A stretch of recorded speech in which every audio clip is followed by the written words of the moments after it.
जय श्री कृष्ण। इस दिव्य वातावरण के बीच में पहाड़ों की गोद में बैठकर आज हम देवशयनी एकादशी के विषय में बात करेंगे। देवशयनी एकादशी का क्या मुहूर्त है, क्या पूजन की विधि है, ये व्रत कब किया जाएगा, ये सारी बात करेंगे। देखिए, देवशयनी एकादशी जो है, देवशयनी एकादशी के व्रत से ही चातुर्मास प्रारंभ हो जाता है। और कहते हैं चातुर्मास में सारे तीर्थ, सारे देवता ब्रज क्षेत्र में जाकर के निवास करते हैं। इसलिए अगर हो सके तो आप भी ब्रज क्षेत्र में जरूर अपनी यात्रा करें।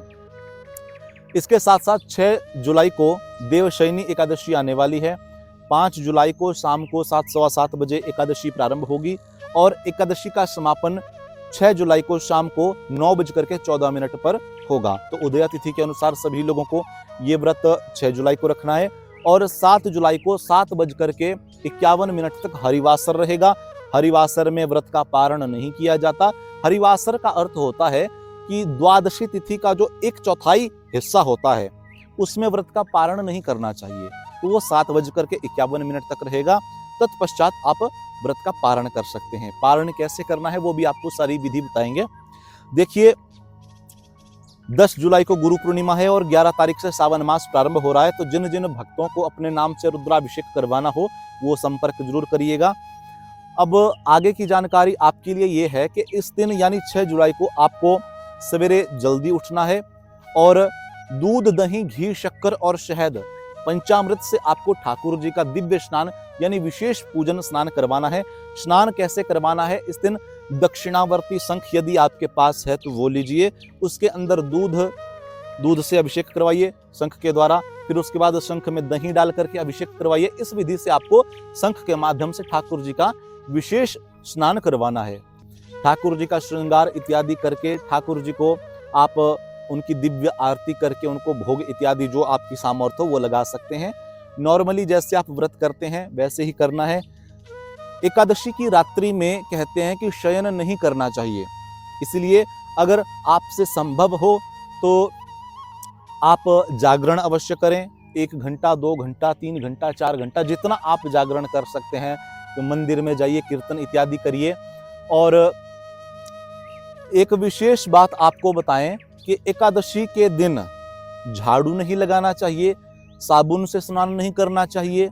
एकादशी के दिन ब्रश इत्यादि टूथपेस्ट नहीं करना चाहिए क्योंकि उसमें नमक मिला होता है।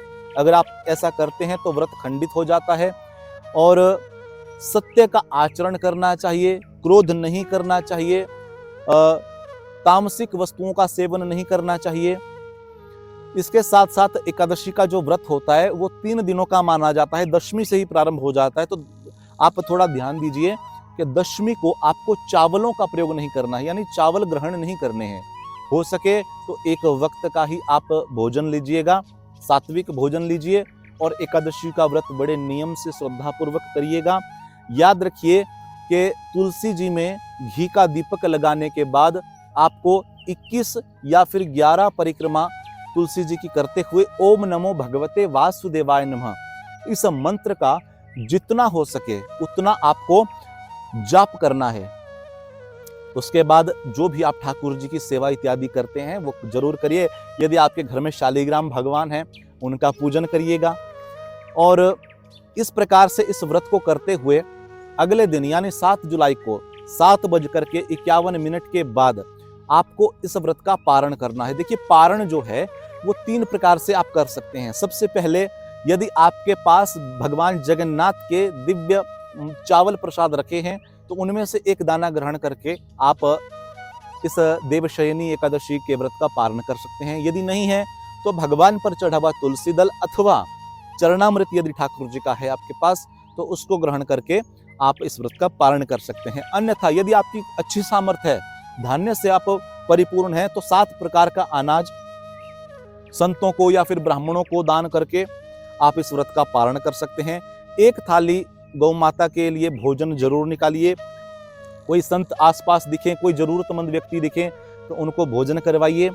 इस प्रकार से देवशयनी एकादशी का व्रत किया जाता है। और ज़्यादा से ज़्यादा इस वीडियो को आप लोग शेयर अवश्य करिएगा। आगे भी व्रत, त्योहार इत्यादि जानकारी जो रहेगी वो आप तक हम पहुंचाते रहेंगे। यदि आपने हमारे YouTube चैनल को सब्सक्राइब नहीं किया है तो कर लीजिए, और हमारे इंस्टाग्राम पेज, फेसबुक पेज को भी आप जाकर के फॉलो जरूर कर लीजिएगा। राधे राधे।